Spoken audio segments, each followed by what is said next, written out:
Elliot was the kind of guy who lived for internet views. Wasn't necessarily talented, but he was clever enough to jump on trends, especially the ones that didn't require much effort. Flickering lights, strange shadows caught on shaky phone cameras. So, one Friday night, Elliot decided it was his turn to make a haunted house video. He set up his phone in the hallway of his apartment, dimmed the lights, and tied fishing line to a cabinet door. With a tug, it would swing open just enough to look spooky. He rehearsed it twice, whispering fake commentary like, "Bro, you guys saw that? No way, no way. Something's here with me." He even left a glass of water on the counter, so he could knock it over at the right moment. He knew people ate that up. Subtle chaos, unexplained movement, the proof that ghosts were real. Around midnight, he pressed record. Elliot crept down the hallway with the phone in selfie mode, whispering dramatically, It's happening again. I keep hearing noises. I swear something's in here." He tugged the fishing line. Creak. The cabinet door swung open. Elliot gasped, covering his mouth.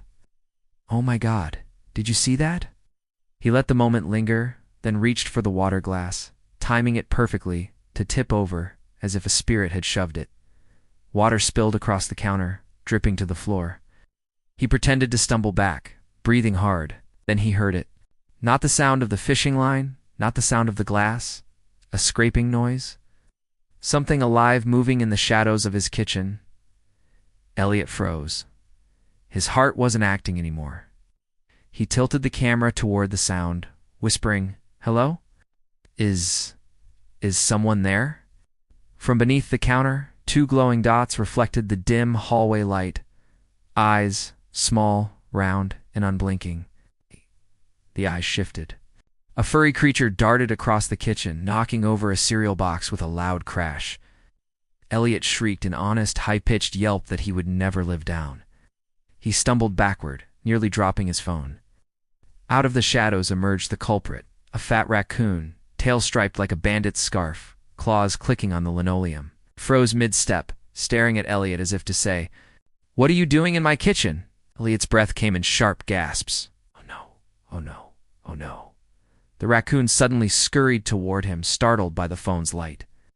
Elliot screamed again, this time louder, bolting down the hallway with his phone bouncing wildly. The footage showed only streaks of motion, his panicked voice, and the raccoon's claws skittering behind him before it darted out through the cracked balcony door. He slammed the door shut, chest heaving.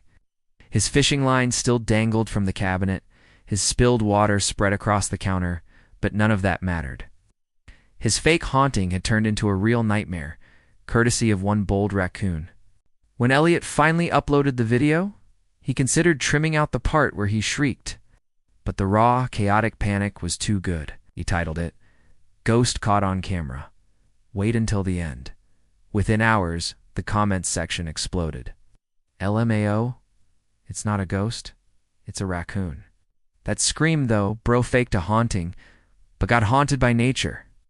10/10 better than half the paranormal shows out there. The clip went viral, not because of the spooky setup, but because of Elliot's unfiltered terror.